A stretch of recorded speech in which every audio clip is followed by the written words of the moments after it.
Hey to all my fantastic friends out there. Thank you guys so much for joining me back here on my channel to check out what we had for dinner this week. So I've got 3 recipes and oh my gosh, everything was such a win this week. You know, and I don't mean like everything was good. I mean everything was incredible.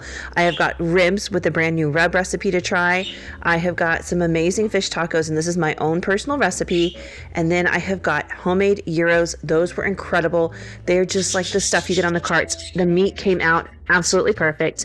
It is a recipe from another YouTuber, Brian Langerstrom. I think that's his name. I will link all the recipes down below or list them if they're my own, so you guys can try these at home. All right, let's kick it off with these ribs. Wow, these had so much flavor. So I make ribs in the oven all the time. I just do my own rub, and it's usually like my take on some sort of Asian rub. But I tried this rib recipe that I found online, and it is so flavorful and delicious. You start off with some brown sugar and then paprika. It's a lot of paprika, so I did like half smoked and half regular, just because I was kind of running low on my smoked, which if you are, somebody who views my channel pretty often, I love smoked paprika. I also added in some salt and some pepper, some garlic powder, and some onion powder. It has some chili powder in it, and then it's got cumin, which I was on the fence about. So cumin's not my favorite spice. Like, I just don't love the taste of it, but I do notice it when it's missing from certain dishes. So I wanted to make sure and follow this recipe the first time, like just how it's written. So I added the cumin in. If you're like me and you don't like cumin, skip it, don't add it. I could totally taste it. These were still really, really good, even though I could taste the cumin, just so you know. I loved them. They were tender, they were juicy, they fell right off the bone, but next time I would totally leave that out just because I could taste it, and I didn't love that part of it. But I mixed my rub together really, really well and just kind of set that off to the side so it was ready and waiting for me. Now the recipe that I am following also has like a barbecue sauce glaze that they put on it, and I kind of toyed with the idea of not doing this because it's just 3 ingredients, but I was like, you know what, we're all in, we're committed, let's do it. So I'm making it. It is just simply barbecue sauce, honey, and parsley. I didn't have any fresh, I used dried. I don't know that the parsley did anything for the barbecue sauce, if I'm being totally honest. I probably wouldn't have noticed if it was missing. Just saying, but the sauce was good. I do appreciate the extra sweetness to it, because when I put this under the broiler to do its thing, it got like caramelized and beautiful and delicious. I always try to include like something not super sweet, but something with some honey or something on my glaze, just so it'll do that. So this was great. It tasted fantastic, and it served its purpose well. So I'm gonna say I would do it again, totally. I just don't know that I noticed the parsley. Next time I'll try fresh. Maybe that makes the difference. I don't know. All right, so I had these beautiful ribs. These are pork loin back ribs. I get these at Market Street. They have them on buy one get one free sales like all the time. I had 2 in my freezer the last time the sale was going on. Now I just have 1. So next time they're on, I will probably pick some more up. Now, the trick to good ribs is you got to remove the silver skin. Every once in a while, I'll get some that don't have this on the back, but like 98% of the time, they're going to have silver skin on them. It's not terribly difficult to remove most of the time. Every once in a while, I get some that it just doesn't want to peel off really well. But usually I can just insert the tip of my knife down there at the end. This is on the back of the ribs. And once I get a little piece pulled up, use paper towels to get a good grip on it because it's real slippery. And then just pull it off, and it's like a paper almost. And it will make your ribs super tough. They won't fall apart. They won't be tender because you really can't chew through this. It doesn't break down during the cooking process. It's just like not palatable. So I just go ahead and remove it, and it's really simple to do. It only takes a few minutes. I also trim up if there's like any weird fat globs. You want some fat because that's what's going to make them tender and juicy, but I don't want like huge fat blobs. So if I see some, I will go ahead and just like trim those off and make sure my ribs are, like the way I want them. See, I leave that big fat strip across the top. I'll leave that alone because that's going to really melt into this meat. But that huge chunk just hanging off the side, I mean, it's not even technically fully attached to the rib, so it's not going to serve any good purpose at that point. All right, so now we want to just go ahead and coat this with our rub. So when it comes to putting a rub on any kind of meat like this, the seasoning you put on there is never going to penetrate all the way to the middle. So you really can be very heavy-handed, so that flavor, when you bite into it, will kind of transfer all the way through. So ribs are one of those pieces that I always go super heavy with the rubs. I did realize that I should have already had it in my little foil cradle here. This is how I always cook my ribs in the oven, on a sheet pan or a big glass casserole dish, but I wrap them up in foil.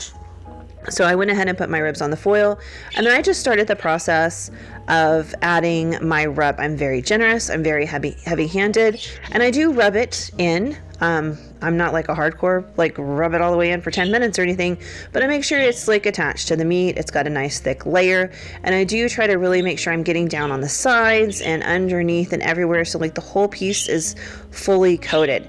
And it's going to form, even in the oven, it's going to form a bit of a bark on the outside, which is perfect. I always, for whatever reason, think that kind of helps keep some of the juiciness going on in there, keep some of the moisture on the inside. A lot of it will come out, you'll see, but I don't know, just something about putting a really thick bark on the outside. My ribs always turn out better when they have a good thick bark versus when they don't. So I am very heavy-handed on the outside, whether I'm smoking them or baking them in the oven, and this always works out so beautifully for me, just absolutely perfectly. So as you can see, I'm getting it all along the sides and the edges and everywhere in between. We want every square inch of these ribs to be just fully coated in seasoning. All right, so once I'm done putting the rub on, I just wrap them tightly in a double layer of foil and pop them in my oven and bake them according to the directions on the blog post that I am linking down below. Once they have baked for a couple of hours at this point, I actually baked mine a little bit longer, probably by about 45 minutes, just because that's what I typically do, and I just for time purposes it fit in with my day better. This is what they look like once they have baked. Now these are fully cooked. You could eat them, but let's be real here, they don't look as appealing as we all know they could. So this is where the glaze comes in. I just use my basting brush, and I'm really generous with the glaze, and I just spread it evenly across the top and then kind of down the sides a little bit, because that's the only part that the broiler is going to touch. I did try to drain some of the liquid out from underneath here because they put off a lot of liquid, and I'm not really looking to steam them any more than they already are, so I just went ahead and drained that off for the most part. Can't get it all, but I got a lot of it. And that's going to really allow this to caramelize and get beautiful and wonderful and just fabulous. So it just takes a few minutes under the broiler. I think I do about 3 or 4 minutes, and then I rotate it because my broiler, I guess because it's a gas one, is not necessarily super even on heat. So I just kind of flip them around. But there's the finished product. I served it with mashed potatoes and green beans. These were incredible. So good. All right, I've had people ask about the bird that makes the noise in the background. This is my parakeet, Goldie.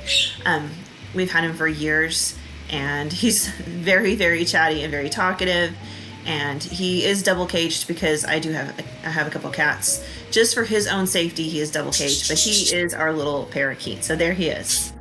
All right, let's move on to the next meal. This is my own creation. This is my own recipe. I'm super stoked to share this.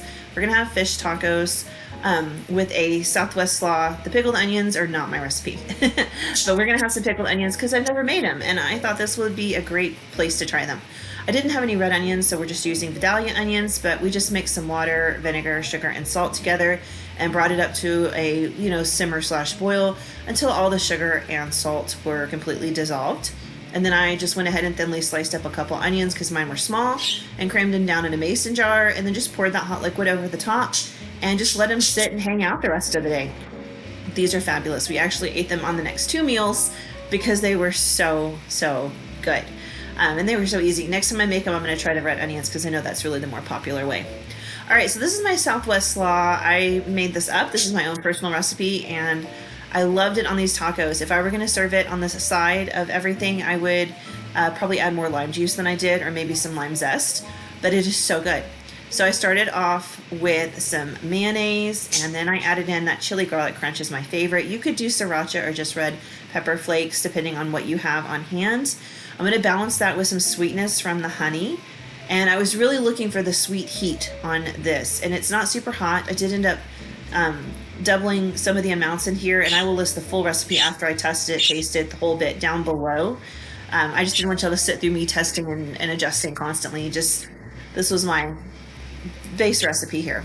So I added in some salt and some smoked paprika and some lime juice. Oh, the lime that killed my juicer, this happened. So this lime was hard, and it's the skin. The lime was ripe and ready to go, but the skin was so hard. And I'm trying to get the juice out, and it just, yeah, that happened. So then I had to like go dig out a fork and fork my lime. I used to see people do this on Food Network. I love it with limes because they typically don't have seeds. Don't love it for lemons because they do, and then I got to pull out a strainer. But that's where we are right now in life because I haven't gone back to the store yet.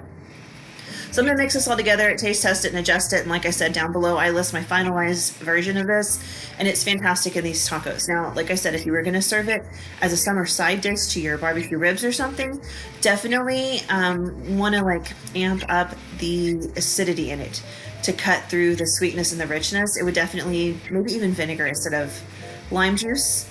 I will maybe play with that in the near future. But this is what I was playing with now for these tacos. So I have some shredded cabbage, just like, I don't know, not even a quarter of a cabbage because I was testing out this recipe. So I just shredded it and went ahead and added the sauce over the top. And then I just put a lid on and shake mine. That's how I've always done cabbage. I don't know why, or how I've always done coleslaw. It's probably just like laziness on my part because I don't want to dirty anything else up. But it works. So this is what I do. I always get a bowl with a good lid so I can flip it over a few times throughout the day just to make sure that it's like soaking in all that deliciousness. And then I decided to like go rogue for my tradition where I always do flour tortillas with fish tacos. I'm gonna do some corn. I just do them in a skillet to grill them just for like a minute or so on either side, and they get toasty and delicious. And then we're working with a new fish. I've never had this until I tried this. It's swai, S-W-A-I. I Googled how to say it, but I still feel like maybe I'm not saying it right. So I don't know. If I don't, I'm so sorry. I tried. But this fish is delicious. I love it. I got it at Sam's Club because it was on like instant savings or something. I just pulled out 4 fillets because I wasn't sure like how much I would need. So I just put a little bit of lime juice on them, and then I put some blackening seasoning. Like I just bought a bottle of blackening seasoning at the store. I'm not making my own. I'm not going super fancy. And this is like a really great blend because it's got a little spice to it from the blackening seasoning, and it's got the tartness from the lime, and that's really all it needs. So I just baked these at, I typically do my fish pretty high at like 400 for usually like 10 to 12 minutes because it's thin and it cooks very quickly. And that's what I did here. I did hit it for the last like 2 minutes with the broiler just to kind of try to toast that seasoning a little bit. But I guess this is like a fatty fish or something because it released like a lot of liquid, and it seemed like it was kind of a fatty liquid like salmon. But that was okay because the fish was great and it was also tender and juicy, and I just assembled the tacos like that. These were so good and so refreshing. You guys have got to try these. Oh my gosh, they were a delicious summer meal, and they would probably be really good in the air fryer. I haven't air fried the fish yet, but I bet that. All right, so this last dinner is gyros. I got the Gyro Meat recipe from Brian Langerstrom. I think that's how you say his name. Oh my gosh, this is to die for. It's awesome. So I will be linking that down below. And right now I'm just making some flatbread. Typically I would make naan.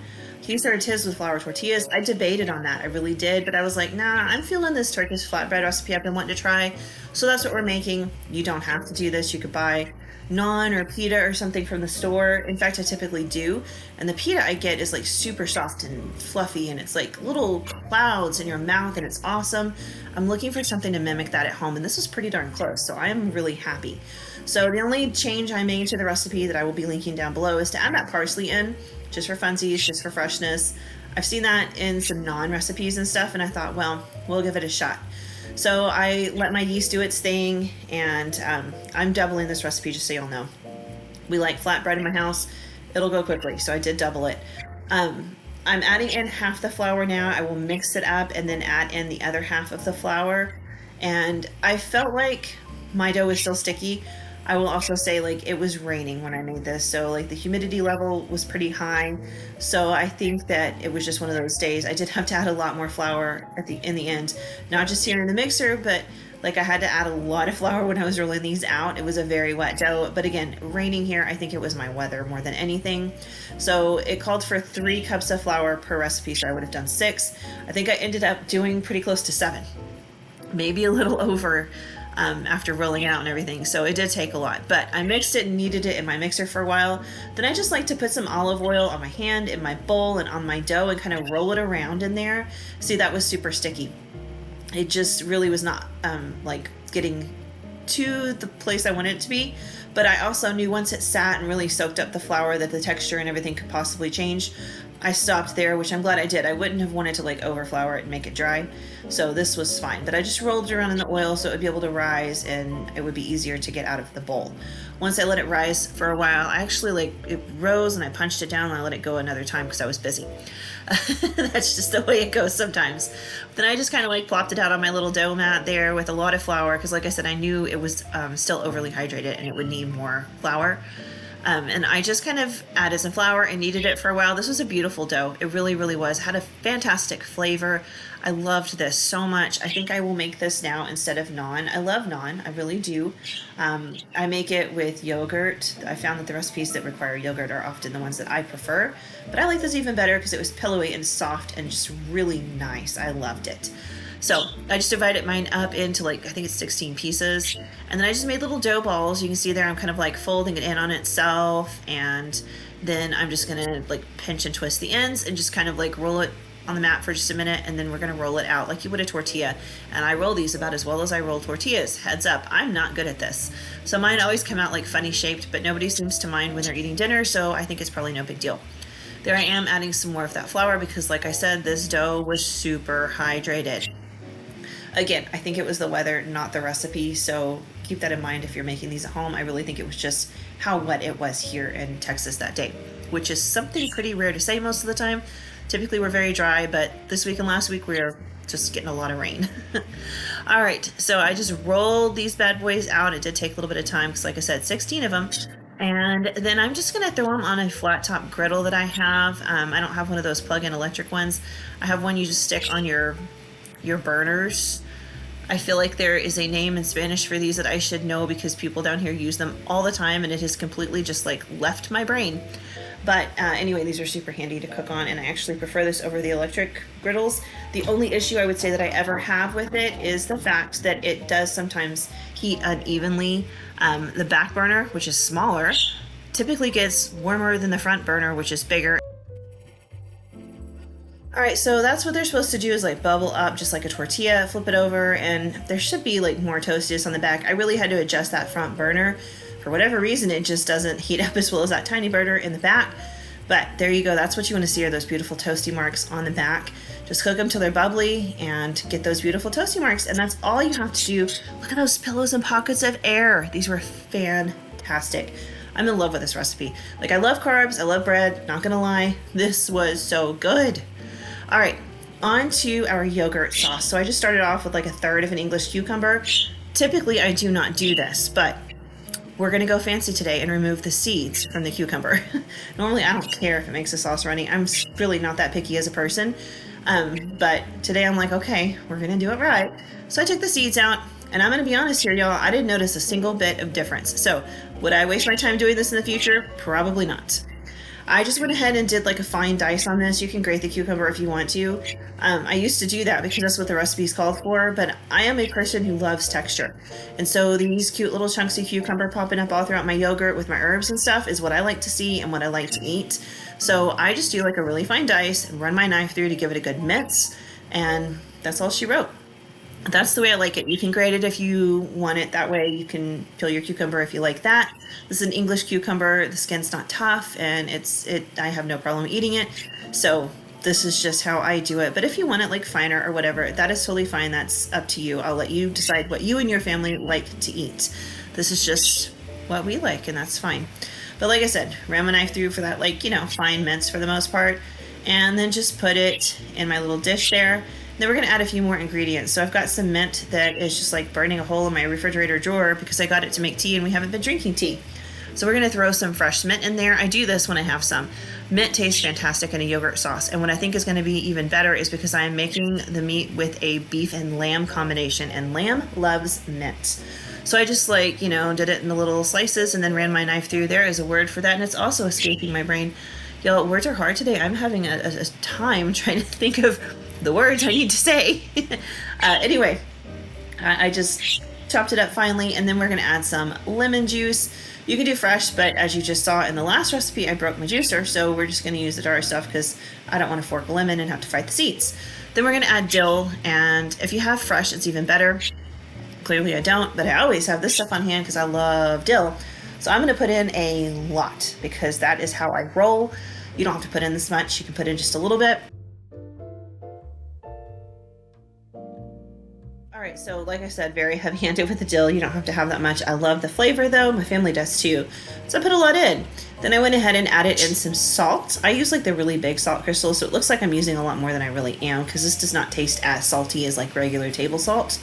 And then I was pretty generous with the pepper.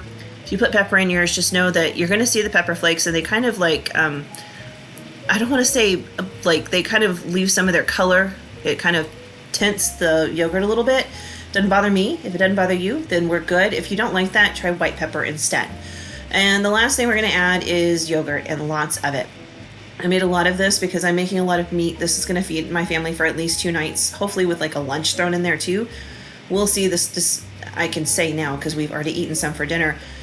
It went quick, y'all. We still have some left for tonight. I don't think we're gonna get a lunch out of it because everybody's loving it so much.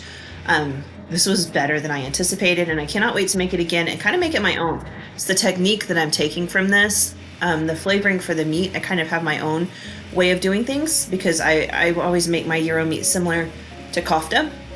So I cannot wait to try this again, seasoning it just a little bit differently because that's just what I want to do.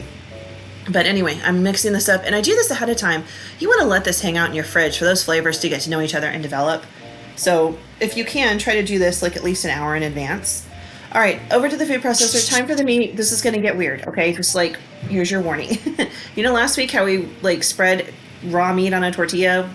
This week we're going to put raw meat in a food processor. And I know it goes against what a lot of people say about making your meat tough, but I promise this is the way to do it. So I'm going to start off by just putting an onion in there, and I just kind of like give it a rough chop to help my food processor along. And then I'm using the food processor to kind of give it like a fine mince. Once that is done, you want to add in your garlic. If you're doing raw, fresh garlic, you'll want to like mince it a little bit in there as well. I'm not. I'm using some of the last time I confit garlic that I talk about and tell you guys I'm going to show you how I made it, and I promise I am. I'm just not quite out of it, so I haven't done that yet, but I'm going to do it. I promise. I promise it's coming. Then I'm going to add in my meat. So I'm using 1 pound of ground beef and 1 pound of lamb. And I'm just like kind of crumbling it with my hands again to help my food processor along a little bit so we get a nice even mix on this. There's that pound of lamb. You could do 2 pounds of ground beef, 1 pound of beef, 1 pound of pork. You could do it all ground chicken or ground turkey. Totally up to you. I feel like this is a very flexible thing. You might just need to make some adjustments if you're using like a ground poultry. You might need to add in an egg to bind it. I'm not entirely certain. I will play with that recipe though, or if you play with it, let me know. Then we're going to puree the meat once it's all in there. Weird, I know. So I start mine on a chop so it like pulses, and then I ran it for about a solid 45 seconds to 1 minute. And I checked it at that point, and the onions and everything were really nicely incorporated, and the meat had begun to really start to break down, but not quite where I knew it needed to be. Because again, I watched a YouTube video, so I saw what his looked like. You really want this to be a meat paste, which sounds weird, but that's what you want. So this was the halfway mark, and I knew I wanted to pulse it some more, so I thought, well, we'll go ahead and season now. So I've added in some salt and some pepper. We're going to add in some oregano. I was a little nervous about the oregano because it has such a strong flavor, but it worked out fine. I could not taste it. I would actually add just a little bit more next time. I think it could take it. I also am going to add in some coriander, which the recipe calls for, and some cumin. I know I just said in the first recipe, I think it was, that I'm like not nutty about cumin, and I'm not, but I always put cumin in my kofta when I make it. And it doesn't taste right if you don't have it in there, because one time I was out and I made it and it was so good, but it was not great. So I know you got to put the cumin in there. Like, it just has to be in there. So I went ahead and added it. And then this is my own thing. I'm adding some smoked paprika because I'm not grilling these. I think they would taste much better on a grill, but I did not feel like going outside and grilling them and standing over a fire and getting smoke in my hair and having to come back in and shower and wash my hair and start like the whole process. So I was like, no, we're going to do the under the broiler method because everyone can do that. Next time I think I would try the air fryer method just because curiosity and ease. The last thing I'm adding in here is some breadcrumbs. I'm using panko because that's all I had, but I think it would probably be better with like just regular breadcrumbs. And then you just put the lid back on, or I put the lid back on, and I pulsed it till it got to like the meat paste consistency that I was seeking. There it is. I know it looks weird and it goes against what everybody says, but this is what makes the gyro meat gyro meat. Also, this is not a new technique. So like in a lot of Middle Eastern cuisines that I've seen, like making kofta, you're supposed to really kind of break that meat down when you're mixing it up. I never quite take it that far because we're grilling it and I don't want it to fall apart on the grill. But you typically do the same thing with that. So this is not like a new technique. This is something that happens a lot in Middle Eastern cuisine. It's just something that here in America, I think we don't do as often. Anyway, I just shaped my patties. I did use gloves. It was a little sticky.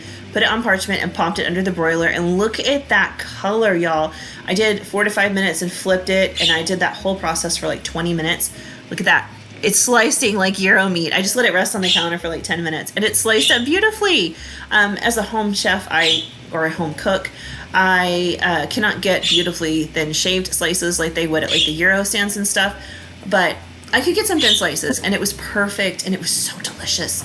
Oh my gosh, this was absolutely to die for. Please tell me you're gonna try this at home. It was so good. I served it with roasted potatoes and some horseradish ketchup for dipping, and that was dinner, and it's also dinner tonight.